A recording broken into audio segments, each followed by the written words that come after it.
a Amarande Riojas por estar aquí en La Otra Voz. Antes de entrar con esta entrevista, quiero preguntarte, ¿cómo estás? Estoy aprendiendo a hacerme más fuerte, supongo, a través de también las malas experiencias que he vivido últimamente, sí. Pero estoy bien. Muchas gracias por preguntar. En el 2021, esto fue lo que dijiste sobre tu caso. Déjame rápidamente, no todo lo que dijiste en ese momento, pero la acusación fundamental lo voy a aquí poner en pantalla. Gracias. Hoy, hace exactamente 5 años, Javier Lozano y Gabriel Castañeda me violaron. Hola, mi nombre es Amarande Riojas Orozco, soy abogada y el motivo de mi video es, en primer lugar, salvaguardar mi vida y mi seguridad, así como se realice el debido proceso de la denuncia que obra en la carpeta de investigación, ya que actualmente, a pesar de haber sido presentada solicitando que mi identidad estuviera o se mantuviera reservada, yo sé que ellos ya tienen conocimiento de la existencia de esta. Tan es así que el día de ayer me presenté al búnker a darme por notificada en el peritaje que se me realizó, habiéndome enterado del resultado por un tercero, sin yo nunca haber sido notificada, llamada, citada por las autoridades ministeriales. Dados los hechos y al confirmar que la información que recibí era cierta, tuve miedo y decidí que quería proteger el cauce de la investigación inicial al hacer público lo que me ocurrió.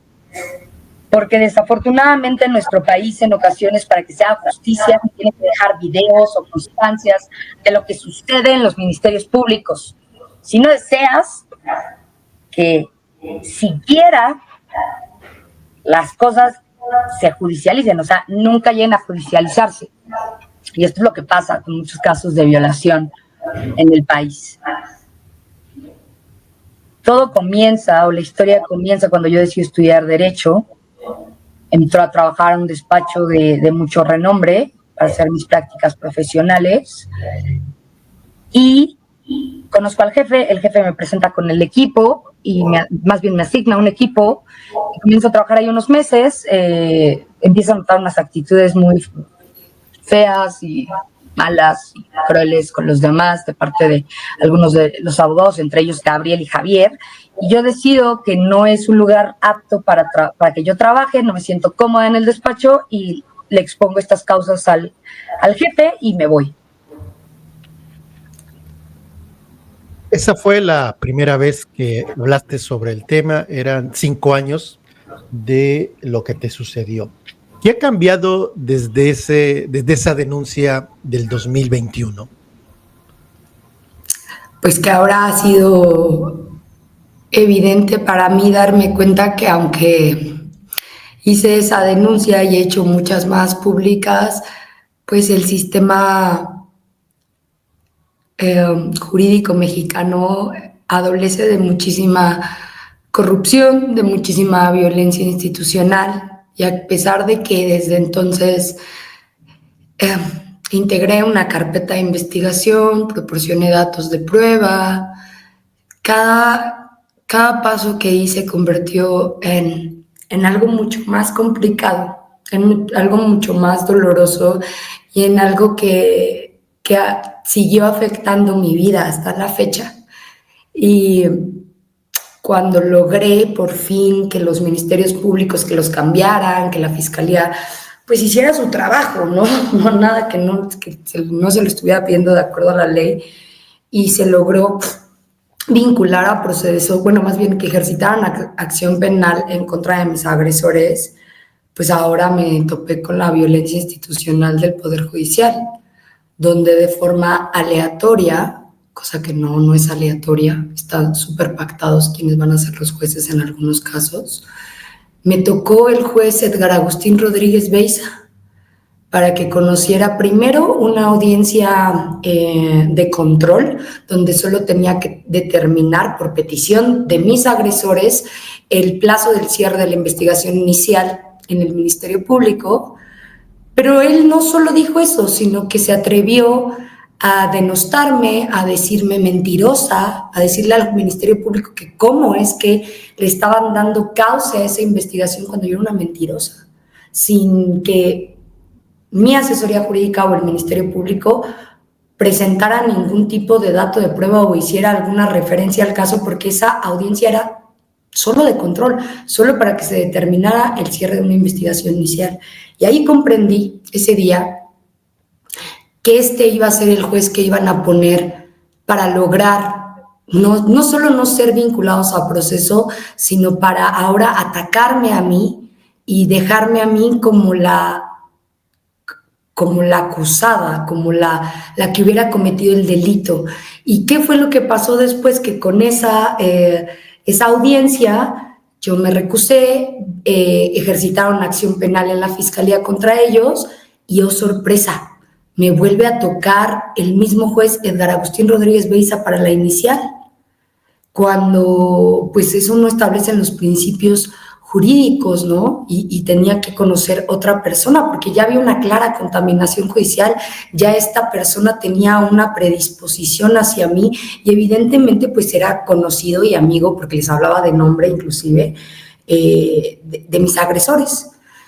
Yo obviamente se difiere esa audiencia porque la abogada de Gabriel, que estaba fuera de la audiencia pero que no quiso entrar, pues levanta la mano la defensa de Gabriel y dice, no, pues es que no está la abogada de Javier, entonces pues difiere la audiencia. Y este cuate difiere la audiencia. Entonces, pues mi abogado en ese momento, Héctor, presenta una recusación contra Edgar Agustín Rodríguez Beiza, lo cual es ilógico aparte porque el mismo juez es el que determina si se debe de recusar o no, y entonces obviamente este juez decide no recusarse, nos vamos a amparo, se alarga el proceso, nos vamos a revisión, ¿no? Después de que nos dieran el amparo, esto pasando meses, pero mientras esto pasaba, el año pasado, estas personas tratan con sus influencias de meterme a la cárcel, ¿no? ¿Cómo? Presentando una denuncia falsa donde me acusaban a mí ahora por fraude procesal, y como no les daba para llevarme a audiencia, pues por simulación de pruebas lo cambian en el último minuto. ¿Y qué pasa? ¿No? Ahora yo soy la que estoy siendo perseguida por el Estado. Y eso sí, a mí me iban a poner una audiencia inicial en días, de un día para otro que yo me había presentado a la Fiscalía en Cuauhtémoc 4, en La Lagunilla, donde, bueno, sabemos todos los que litigamos, donde ahí se cosecha también una cantidad de corrupción, una cantidad de tráfico de influencias impresionante. Obviamente me muevo, insisto en el Ministerio Público, se da cuenta que no va a llegar a ningún lado y que no voy a permitir esa situación y cancelan la audiencia y a la fecha siguen molestando con esa denuncia, ¿no? Donde lo único con lo que usan, el argumento fundamental para decir que yo cometí falsa declaración es porque ese juez, Edgar Agustín Rodríguez Beiza, me llamó mentirosa. Entonces, por el dicho de ese juez corrupto, yo iba a terminar estando en prisión por acusar a mis agresores. Así de violento es el sistema penal mexicano contra las mujeres. ¿Qué es, ¿qué es el fraude procesal? Es cuando utilizas, que es un delito contra el Estado aparte, y ellos eran parte y ponían sus mentiras y les daban acceso a la carpeta, pero es cuando una persona utilizando mecanismos, denuncias, datos de prueba, busca convencer a una autoridad judicial para causarle un perjuicio a una persona determinada en términos generales, ¿no? Tiene más cosas, pero para que la audiencia nos pueda entender. Entonces ahora la falsedad la cometí yo desde el punto, ni siquiera desde el punto de vista de ellos, o sea, desde lo que dijo un juez, sin ver la carpeta de investigación, sin escuchar argumentos del Ministerio Público y sin escuchar argumentos de la asesoría jurídica, porque no era para eso la audiencia, era para un cierre de un plazo de una investigación inicial, en la cual efectivamente se ejercita acción penal, porque había y existe en esa carpeta de investigación más de 30 datos de prueba en contra de mis agresores contundentes. contundentes, no cualquier cosa, no solamente el dicho de Amarante de que fue víctima de violencia sexual, que tendría que tener, de acuerdo a la jurisprudencia y de acuerdo a los tratados internacionales, un peso fundamental para que se vincule a proceso a una persona, sino muchas periciales en psicología, todas en el mismo sentido de psiquiatría, donde obviamente se nota que tengo un estrés, ¿no? Derivado, un estrés postraumático que he tenido que trabajar a lo largo de los años en terapia, y donde se notaba la afectación tan grave que había tenido en mi vida privada, en mi integridad psicológica, en mi integridad física, ¿no? No solo eso, un cuarto a nombre de uno de mis agresores, de Gabriel Castañeda Gómez Montt, en el Camino Real nunca quiso dar los videos, y estamos hablando de un hotel de 5 estrellas que no quiso proporcionar cámaras porque no existían o porque ya no las tenían, que no quiso proporcionar una lista de invitados cuando tienen protocolos de seguridad que tienen que seguir. Estamos hablando de la corrupción tras la corrupción y el poder tras el poder, encubriendo a estos desgraciados violadores, porque no me importa y lo voy a seguir diciendo, porque eso es la verdad. Entonces, ¿quiénes son Javier Lozano Jr. y Gabriel Castañeda Gómez Montt? Pues ¿quiénes son? Mira, yo la verdad es que no tengo la menor idea, solo sé que son hombres corruptos, hombres que trafican con la influencia y hombres que me violentaron sexualmente. Fuimos compañeros en el 2014 en Nazar Abogados, yo estuve ahí aproximadamente, como escuchaste, un par de meses, y nunca tuvimos trato. Realmente ellos y yo no éramos del mismo equipo, no teníamos una convivencia, no éramos amigos, no nos conocíamos porque trabajamos en el mismo despacho, that's it. Y después, cuando yo llego a esta comida, el 16 de diciembre del 2016 en el Camino Real, pues realmente eran excompañeros que ni estaban sentados al principio en mi mesa y que de alguna forma se acercaron, ¿no? Cuando yo ya me iba a retirar del evento, justamente Gabriel se acerca a ofrecerme un shot, y luego y también venía Javier, y luego me ofrecen sentarme en su mesa, me siento en su mesa, y es cuando yo empiezo a recibir bebidas alcohólicas de un mesero que pues ahí se las pedía a Gabriel. También estaba Javier, también estaba mi amiga Paulina ahí sentada al lado de mí, y al poco tiempo yo pierdo completamente la noción. Cuando vuelvo a abrir los ojos, estoy siendo violentada sexualmente por Javier y por Gabriel. Entonces, no hay que yo conozca, ni me interesa saber ni quiénes son ni nada. Las cosas que sé son las que sabe todo el mundo, todo lo que hay público, tanto de sus familiares, porque tampoco soy una persona obtusa como para no saber que ellos tienen una cantidad de influencias, y porque sobre todo en este proceso tan drástico y tan horrible que he vivido durante tantos años y que ha afectado también mi vida personal de una forma fuerte y contundente, y también me ha hecho más fuerte como mujer y como persona, porque esta causa ya no se trata de mí, se trata de demostrarle también a las mujeres que no existen intocables y que habemos personas que siempre vamos a hablar con la verdad y que siempre vamos a luchar por la justicia. Entonces, por eso es que no me he cansado en este proceso.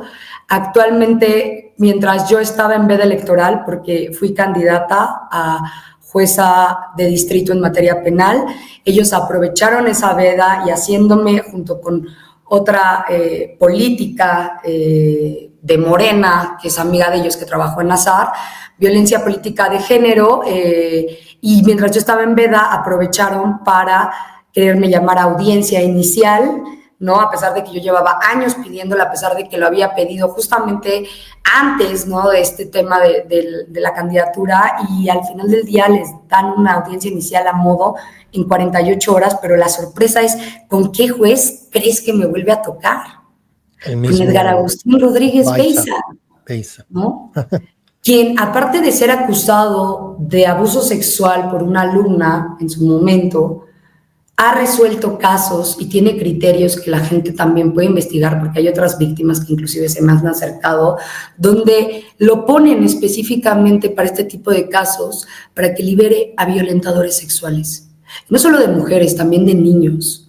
Entonces, es una persona sin escrúpulos, asquerosa, que en esa audiencia inicial que tuve el 2 de junio, porque la tuvo que diferir, porque por mi insistencia, porque no la quería diferir tampoco, ¿no? Esta persona no deja hablar a mi abogada, literalmente, o sea, algo que yo como jurista, como abogada penalista, dedicándome a esto tantos años, a las audiencias, no había visto que un juez le dijera a una asesoría jurídica: tú no puedes participar en la imputación, no puedes participar para que se determine la vinculación a proceso de agresor, de estas personas, ¿no? Solo puede participar el Ministerio Público, y cortándole la palabra, y eso sí, 2 horas para la defensa para que dijeran al final del día que yo quería un caso, que no tengo ni perra idea ni a qué se refieren, y a mí me parece hasta estúpido que un juez preparado, garantista, que cosa que no es este señor, con perspectiva de género, crea el argumento de que una mujer abogada, penalista, egresada de una universidad, con preparación, con una vida que desarrollar, va a denunciar a 2 personas que no conoce de violación, ¿no? Pues solamente porque les quiere quitar un caso, porque quiere conseguir fama. Nadie, ninguna mujer, y eso se lo quiero dejar bien claro al auditorio que nos está viendo, ninguna mujer se levanta una mañana y dice: wow, me quiero hacer famosa para que todo el mundo me conozca como la víctima de violación de 2 pendejos. De verdad, o sea, es que, perdón que esté hablando así, pero me da tanta rabia y tanto coraje que jueces como este desgraciado, que no merece ni siquiera ser llamado juez, se atrevan a usar esos criterios para desestimar casos con evidencia, con datos de prueba que se deberían de llevar a un juicio. Se debería de vincular ese proceso para que se siga una investigación penal y un juez digno, con perspectiva de género, no corrupto, no traficando influencias, determine una sentencia definitiva en un caso donde las partes están exhibiendo pruebas, que es lo que yo siempre he buscado. No, yo no he presionado, como ellos dicen, a las autoridades para que me den la razón, no. Yo solamente he presentado mis datos de prueba y he buscado que se lleve un proceso público y justo. Y es lo que pedimos muchísimas mujeres en este país. Y esa es la triste realidad de lo que ocurre, porque mi caso no es el único caso que hay en estos términos. Muchos, desafortunadamente. Son 2 personas, tus acusados de familias. Javier Lozano es el hijo de Javier Lozano, el panista, exsecretario del gobierno de Felipe Calderón. Gabriel Castañeda Gómez Montt es de la familia del exsecretario Gómez Montt. Así, de gobernación. Creo que era su abuelo, la verdad no tengo idea, pero su abuelo. Sí, pero creo que también su prima es Inés Gómez Montt, la fugada por lavado de dinero también. O sea, es de esa familia, sí. Es de la familia. ¿Qué tan poderoso es el despacho Nazar y Asociados? Pues desafortunadamente, poderoso solo Dios, ¿no? Entonces yo creo que más bien es un despacho de corruptos, es un despacho donde todo el gremio de abogados, o la gran mayoría, saben que son unos corruptos, saben que son unos traficantes de influencias, saben que no son los abogados técnicos, jurídicos que se presumen ser, ni los defensores de las mujeres que presumen ser. No es así, no, esto es una fachada, y justo ahora están muy metidos con la defensa de los derechos de las mujeres y representar el feminismo y todo a través de sus amiguitas y de otras asociaciones corruptas alrededor de ellos. ¿Para qué? Para deslegitimar, para protegerse ellos de todas las cosas que han hecho y decir: a mí me protege el movimiento feminista, yo soy una gran persona, yo tengo asociaciones que ayudan a personas. Por supuesto, ese dinero que consiguen malamente, o ese dinero que hacen a través de casos corruptos, pues claro, tienen sus fundaciones para deducir, y no seamos ingenuos, ¿no? Pero ¿qué pasa al final del día? Pues que están haciendo que mujeres se contrapongan contra otras mujeres, porque pues resulta que yo soy víctima, pero va a haber otra mujer a la que les apoyó ese despacho, y aunque ellas sepan que en ese proceso hubo corrupción, o que en ese proceso no se dieron las cosas correctamente, pues al final del día, ¿quién fue el que metió a la cárcel o el que hizo un proceso, aunque fuera injusto, contra tu agresor? Pues ellos, ¿no? Porque ellos estaban llevando tu caso pro bono para ver que, porque son unas gran personas. Entonces se respaldan y se defienden el movimiento feminista, ¿no? Y eso es algo deleznable completamente, asqueroso, ¿no? Aquí en aquí en el portal de Nazar y Asociados aparece el fundador José Luis Nazar, su hijo José Luis Nazar Peters y Mauricio Palazuelos. Aquí aparece Gabriel Castañeda Gómez, pero no encontré a Javier Lozano Jr. en este portal. Sin embargo, cuando uno revisa la biografía de Javier Lozano Jr., aquí aparece y dice socio fundador de Nazar Lozano y Asociados, socio fundador de LR Compliance, y Nazar Lozano, aquí aparece que todavía está trabajando ahí en ese abogado. Sin embargo, no aparece en el portal principal, pero aparece en este otro portal que dice Nazar Lozano, de común acuerdo entre José Luis Nazar Peters y Javier Lozano Ponzanelli. En el año 2019 se fundó la firma de abogados Nazar Lozano y Asociados, y ahí aparecen los nombres. Es decir, siguen colaborando y son socios del despacho Nazar y Asociados, tanto el señor... Sí, además que se fue a Cancún a poner el despacho de los Nazar, al parecer, o eso es lo que también aparece, ¿no? Entonces la realidad es que pues sí, siguen con, nada más que ahora están traficando allá en Cancún, ¿no? Donde en todos lados ellos van, donde hay dinero y donde hay prestigio que conseguir para seguir tapando su reputación asquerosa, que, insisto, el gremio lo sabe, en la Escuela Libre de Derecho lo saben, en la UP lo saben, en todos lados lo saben, pero ¿qué pasa? Como pasa en la política, pues sí, la cochinada de la cadena de favores, de tú me ayudaste, de tú me tal cual, y entonces, pues aunque tú hagas cosas terribles, pues yo no me voy a pronunciar en tu contra, o yo no voy a defender a una víctima que sé que está diciendo la verdad. Por eso hay tantas personas que afortunadamente Dios, porque así es la verdad, ¿no? Nos alcanza a todos, a todas, ¿no? La gente por eso sabe que lo que estoy diciendo es verdad.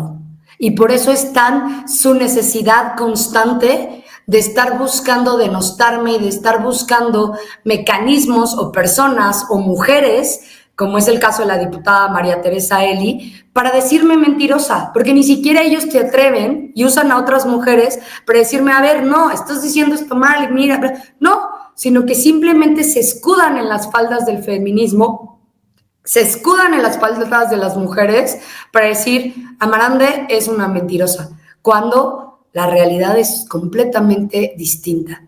Antes de tocar el tema de la diputada, nada más para el contexto, sí, para que la audiencia sepa de qué estamos hablando, del despacho, quiénes son estas personas. José Luis Nazar Dao, no sé si se pronuncia así, es hijo, el fundador José Luis Nazar es hijo de Miguel Nazar Haro, ex titular de la Dirección Federal de Seguridad de la Secretaría de Gobernación entre el 78 y el 82, durante la llamada Guerra Sucia. Y aquí en otro artículo dice que este despacho también está defendiendo a un personaje de nombre González Peredo, es fundador y presidente y quienes lo defienden son el abogado José Luis Nazar Dao y su hijo Nazar Haro. Y aquí dice una de las figuras más oscuras de los crímenes de la Guerra Sucia. Nada más quiero dar ese contexto de este despacho, que no es un despacho cualquiera, sino que es un despacho de mucha influencia, de mucho poder, y el fundador es hijo de una persona que en su momento era muy, pero muy poderosa.